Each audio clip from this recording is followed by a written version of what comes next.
Good afternoon, everyone. Welcome back to week 4 of Cook Along with me, Chef Tom from the Hackney School of Food.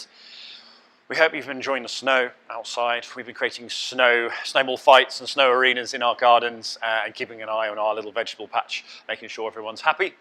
Today we've got a fantastic recipe that has actually won a public vote. We asked some children which one do they prefer, and it was a runaway success.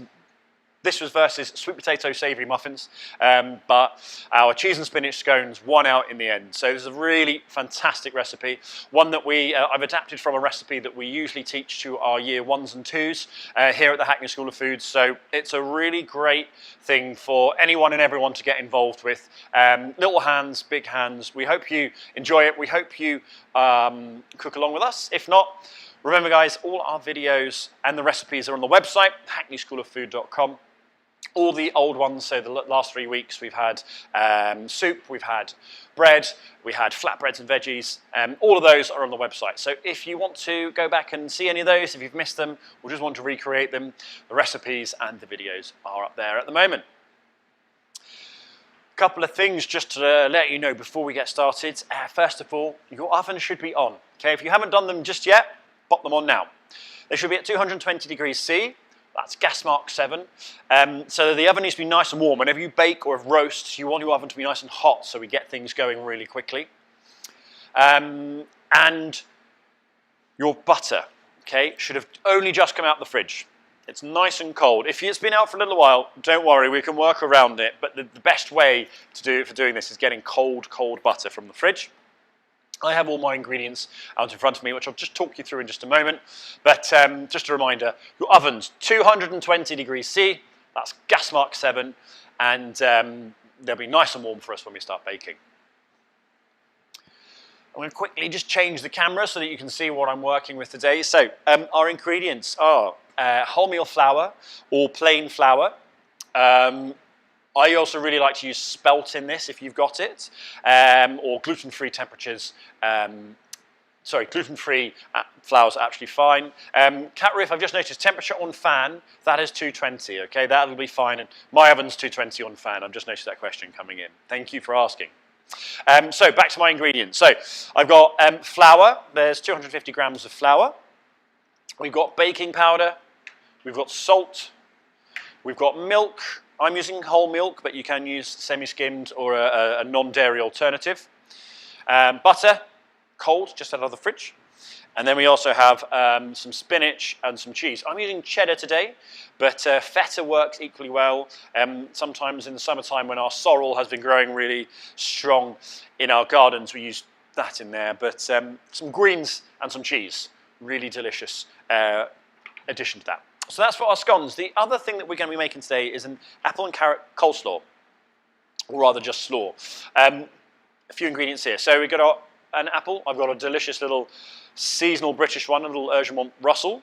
I thought I'd treat us today, guys, by working with some rainbow carrots. If you don't have rainbow carrots, just use a normal orange carrot, absolutely fine to use.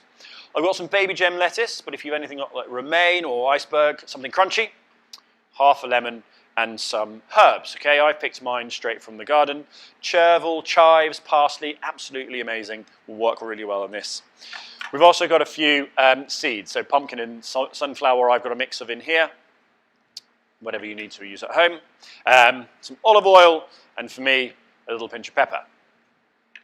So all those ingredients should be near you. We're going to start off with the scones, so that's the flour, the salt, the baking powder, the milk, the butter, your cheese and spinach. So I'm just going to pop my slaw mix to the side. And just while you're getting your thoughts together, having a quick rundown of the recipe, making sure everything's near to hand, I always find that. Having a quick kind of read ahead in your recipes is always helpful, because then you know where you're going. It's like a little map. You look at the next step before you get to the step before that, so that you're always in control. If you ever feel like you're losing control in the kitchen, guys, just relax. You know, things get chaotic in the kitchen. But if you just stop, nothing's really going to happen. Nothing's really going to worry about it. Particularly when we're baking, you know, at this stage when we're just mixing, we have the time, you know. If you're feeling a little bit worried about things, just stop and have a cup of tea. It's my solution to life, really, if things are going a bit awry. A little quick thing for those of you who haven't tuned into our cook-along yet.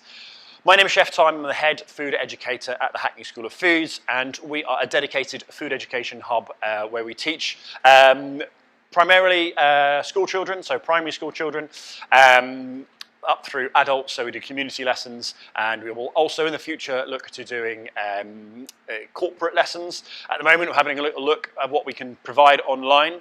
This is our free weekly cook-along session. Every Wednesday at 4 o'clock, we are bringing you a range and variety of recipes that are based or tweaked on lessons that we actually run in real life when we have kids in our cookery school. So I'm looking at a camera, I can see my amazing school. I've got height adjustable units, so 5-year-olds, 75-year-olds to come and cook with us here. It's really great fun, you know, we can fit a whole class of 30 children in here at a time.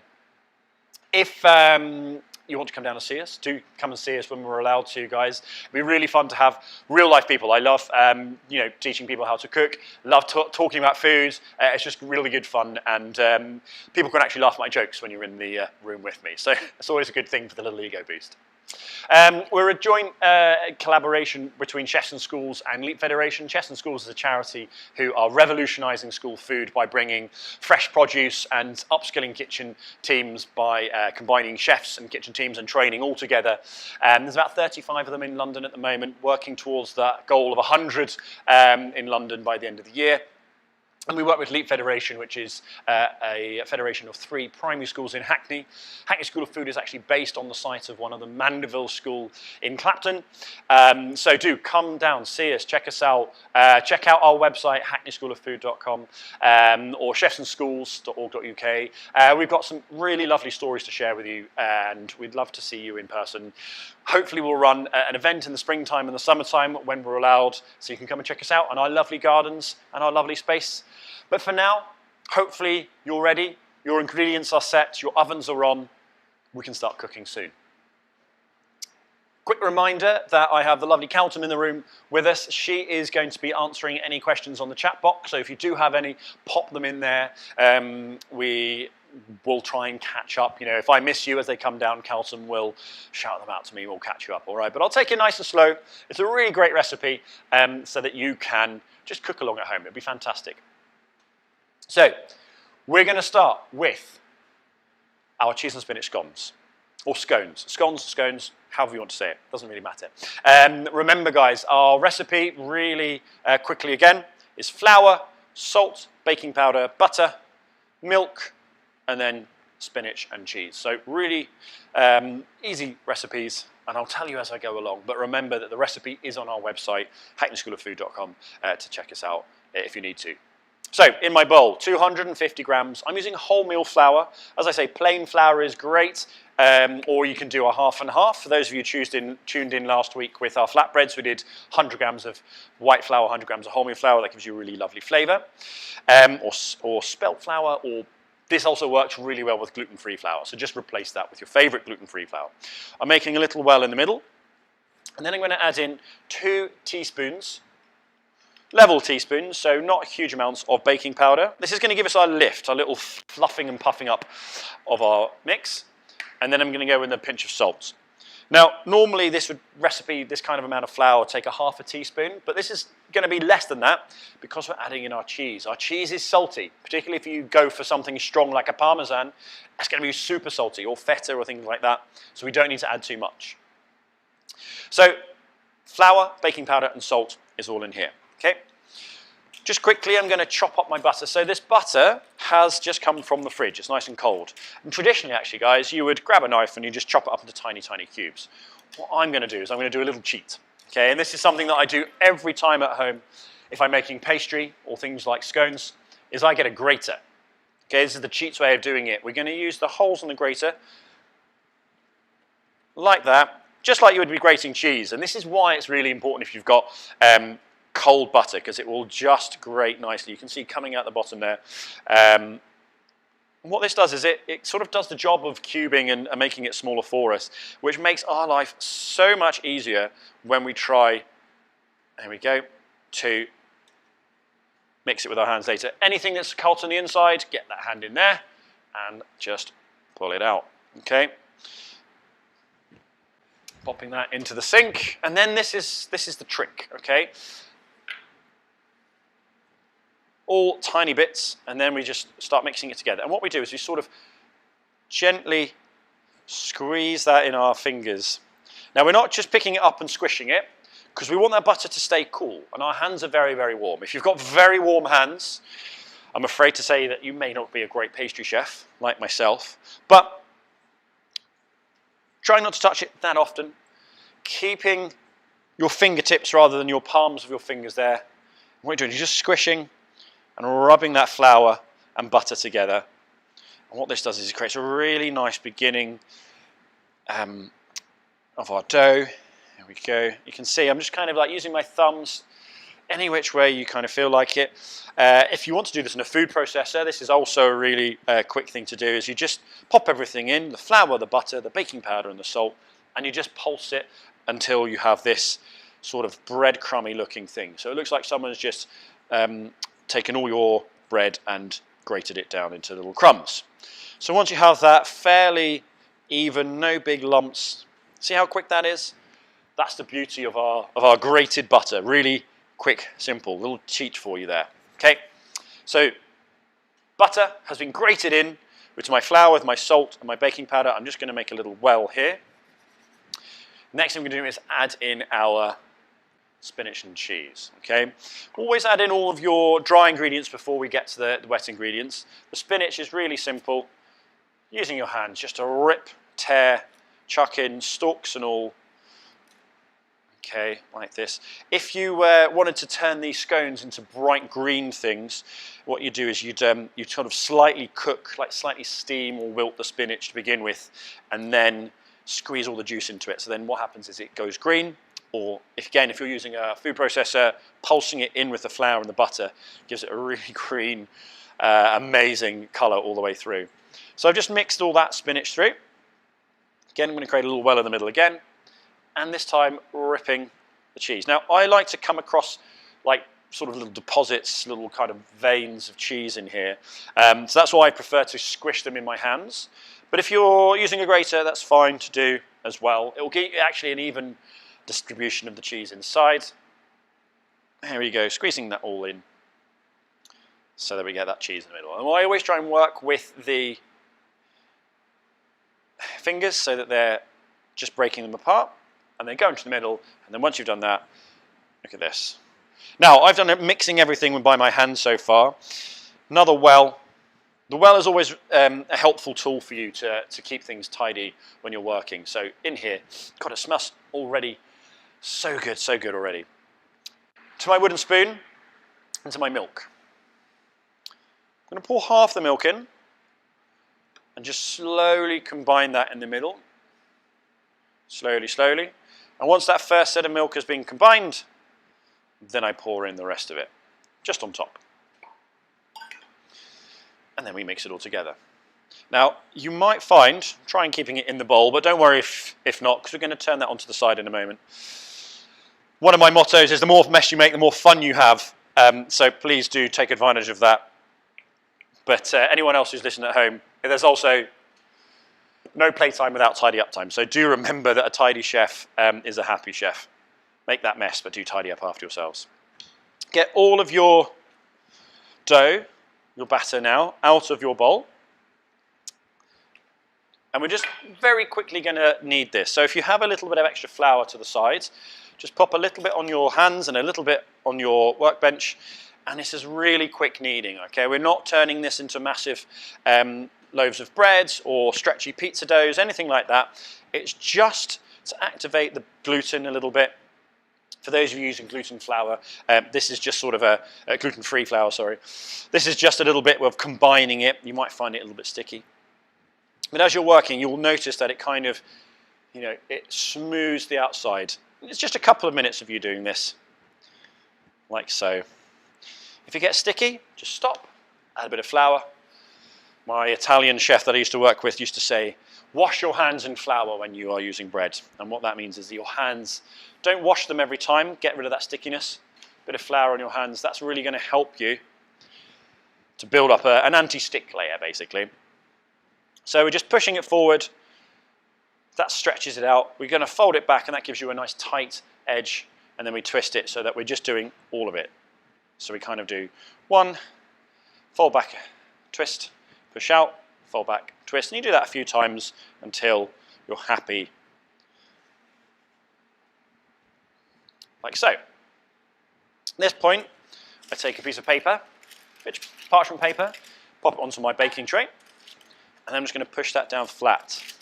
So we're going to create a round. So this, at the moment, is sort of like a giant scone.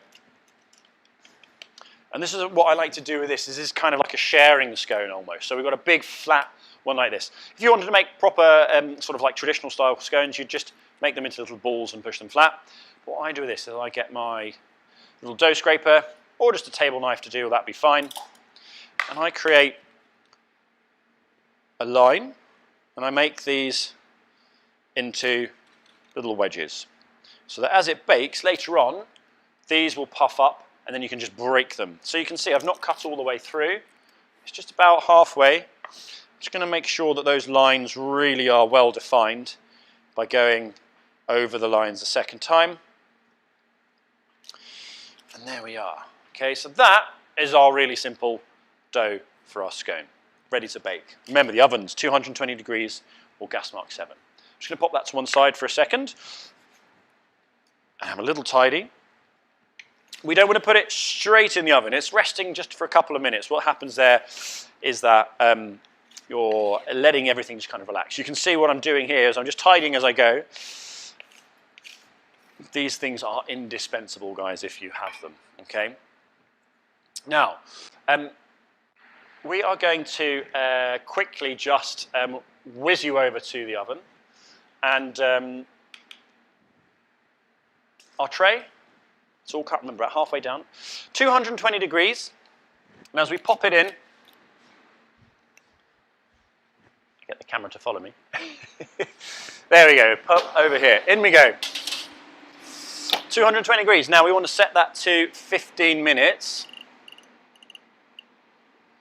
And that should be ready to go. And that is our baking underway. All we've got to do is let that do its thing in the oven. That'd be great. Okay. So the next thing that we're going to work on is our chopping skills. So we're going to get a little bit of a clean up on our area. And then what we do, popping things in the sink as we need them, we're going to grab out our knife. I'm using wet paper towel today, so if you have wet paper towel, use that. Or you can use a tea towel that sits underneath your chopping board. For those of you who joined us last week, we did lots of good knife skills.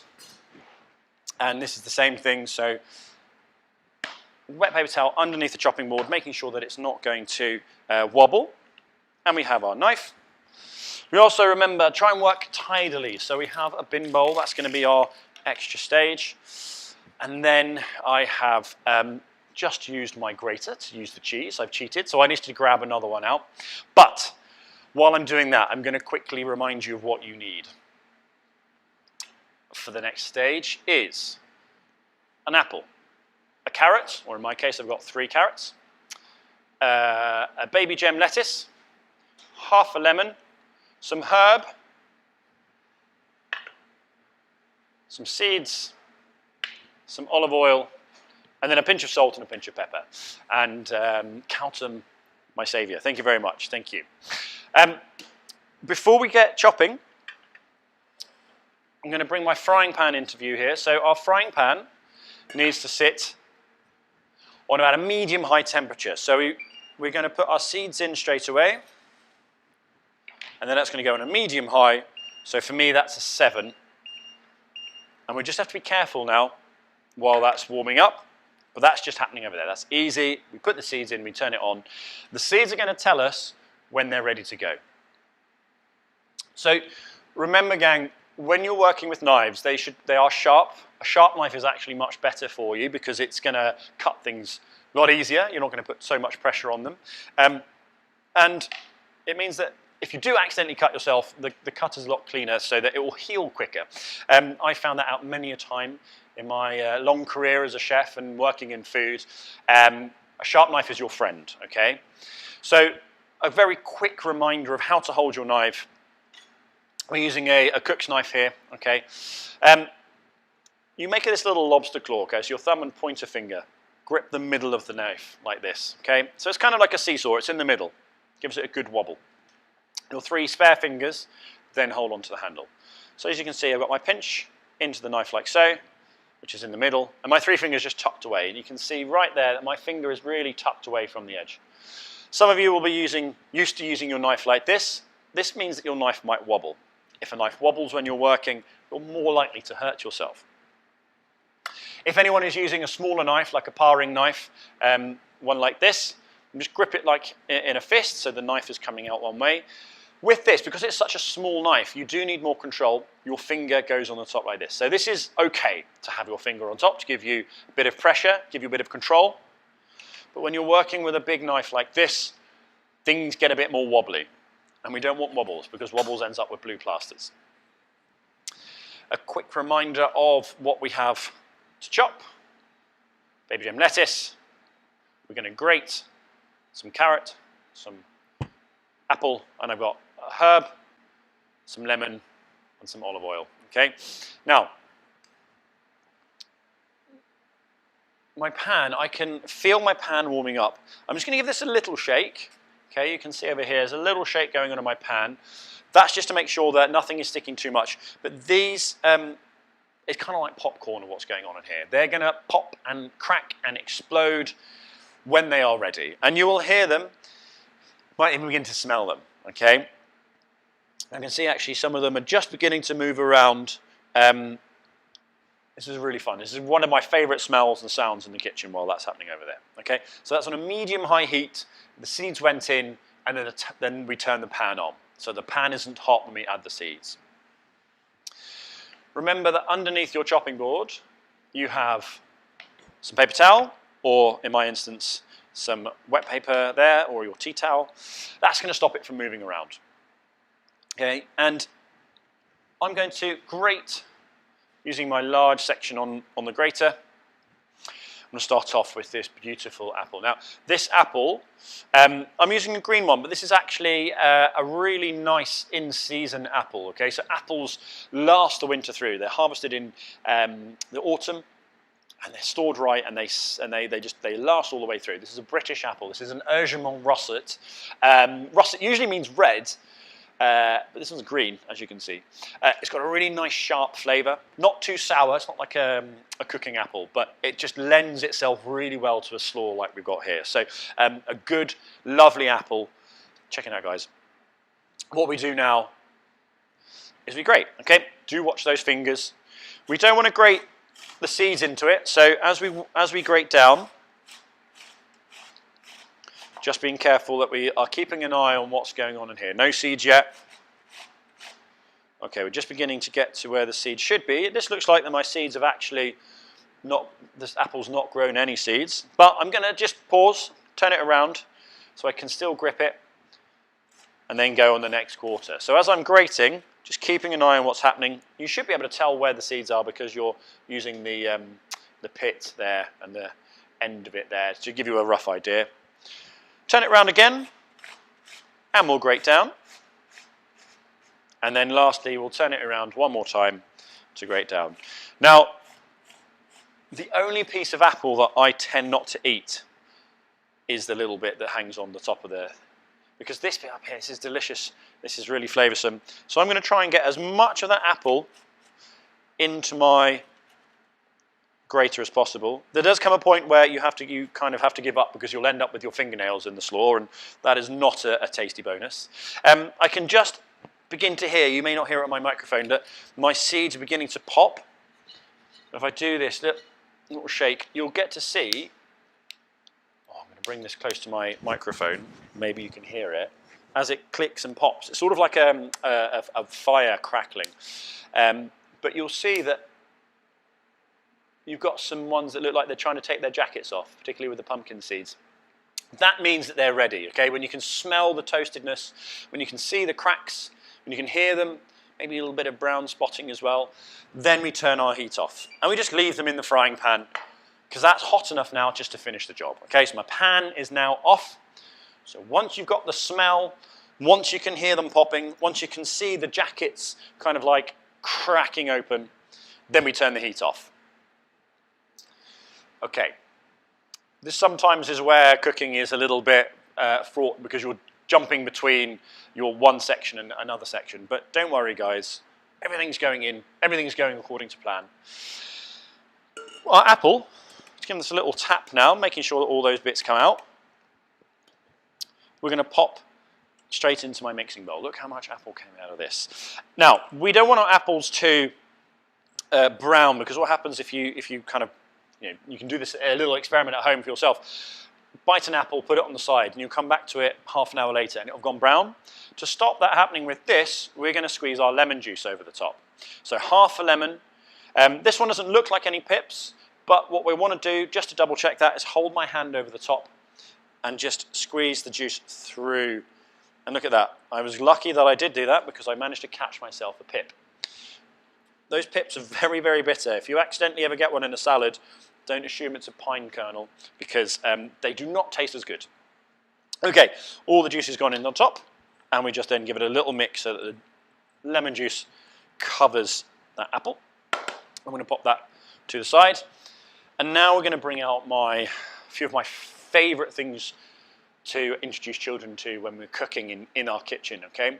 We've got rainbow carrots. Each colour, basically everything tastes like a carrot, but each colour means it's a sort of different set of vitamins inside. And this is how we introduce the concept of different flavours and different vitamins doing different things for you. We like to say, eat the rainbow. And, with eating a purple carrot, yellow carrot, and an orange carrot, eating the rainbow is a really simple way of kind of getting people to understand different colours of vegetables give you different things. So each vitamin gives you some purple vitamin, yellow vitamin, orange vitamin. I'm sure nutritionists out there will be able to tell me exactly what colour a vitamin K or a vitamin D is able to do. But for me, it's a purple colour, okay, purple vitamin. We're just giving them a wash. We're going to use the skins, because the skins have lots of flavour and lots of goodness in them. And again, we're just watching our fingers as we grate that down. If you're using a big carrot, I've got 3 smaller ones, but 1 medium to large size carrot is really good for this recipe. I like using these 3 different colours because they really make the slaw pop and stand out. And when I'm grating this purple carrot, you can see I love this little purple kind of middle bit as well, purple and yellow. Fun fact for you guys, carrots were not originally orange, okay? They were originally purple. But they were grown a lot in the Netherlands, whose national colour is orange, and they have a Prince of Orange.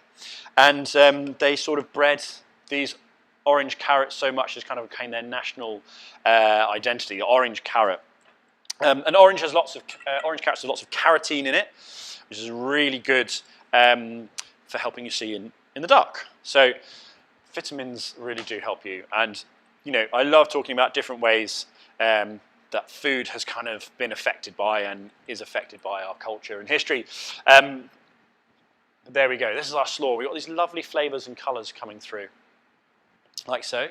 The next thing we're going to do, remember guys, any of your bits that you're finished with, just pop them into your bin bowl.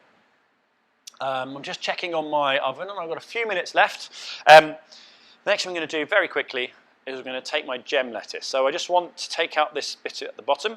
The root, quite bitter. So my pinch and grip, and just holding that like so. And then we're using the claw. So remember your claw, so like a little bear claw that comes down on top.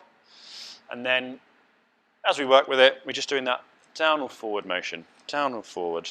Nice and simple, nice and relaxed, downward forward, chopping away, so that we have these kind of finger width size bits, like so, and then we just break them apart using our fingers, like so. Any bits that you left behind, pick them up, pop them in. Okay, we're nearly there on the slaw. Okay, I've got 2 minutes on my timer. The slaw will be done by then, I promise you. So the herbs we want to use, I've managed to pick some beautiful chervil. I didn't think this was growing out there until under the snow. I found this today.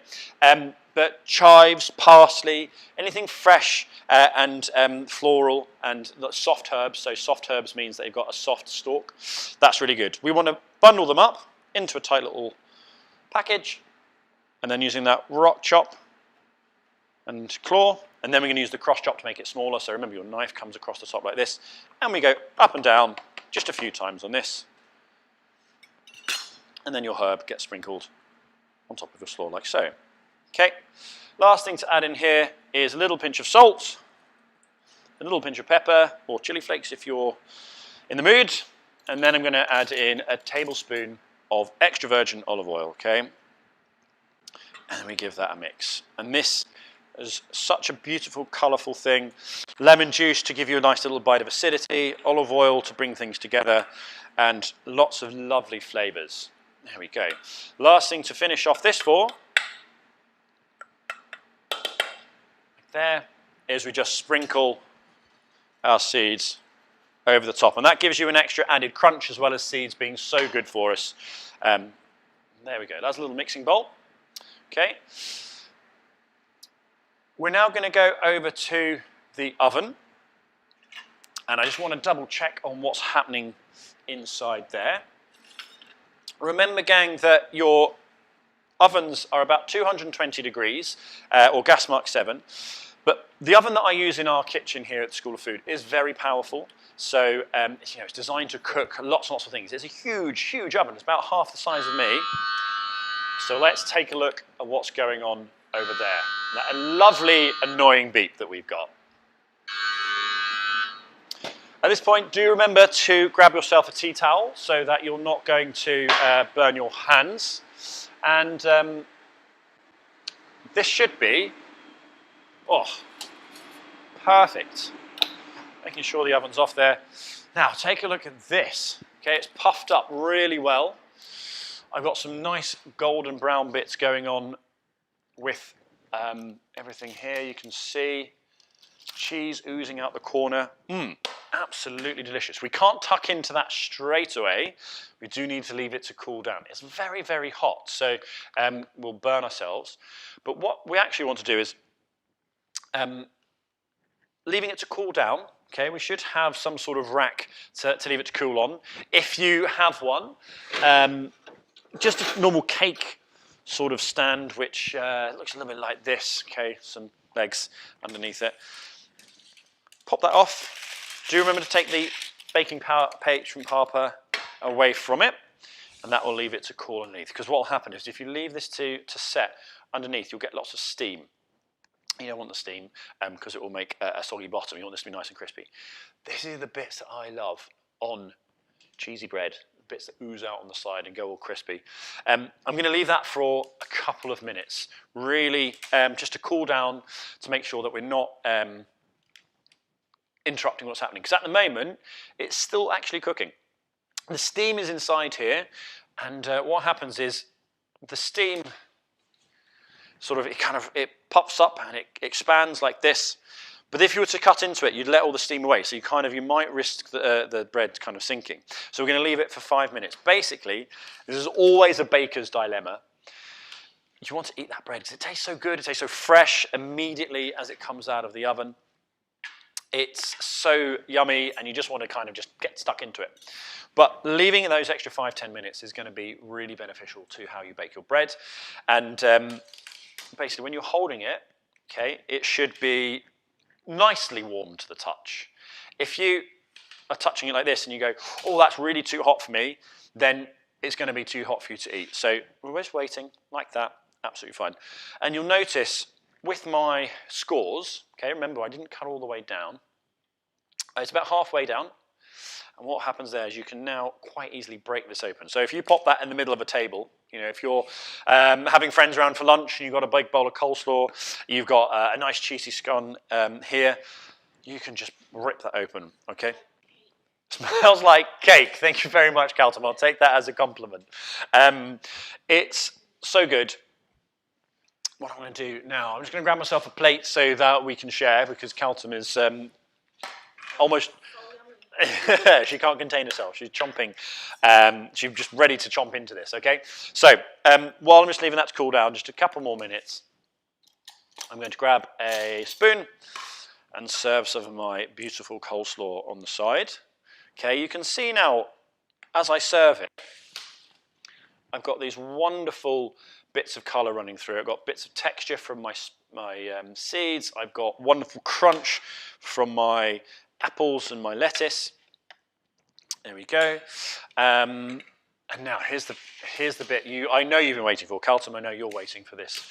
We're going to pick this up, and it's really, you just crack it open like that. And oh, the cheese is still there. It's a bit steamy, but look at this. I wish you guys could smell this. It's absolutely phenomenal. Like that oozy cheese coming through the middle. This is why I said I like my cheese to be a bit chunky, because it just gives these oozy bits down here. But don't worry, if you've gone for a grated cheese in there, you'll get those little oozy bits, but they won't be quite so big and so oozy. So a couple of these, and then we just break that again. And look at that, we have a scone. We've got a triangular scone. Really simple. You know, if you wanted to bake this into the day before you're going out, this is a really nice little snack for lunch. Maybe chuck a couple, you know, a boiled egg on the side, or, you know, a little bit of ham or cheese, and you've got a nice little lunch going on there, a little snack.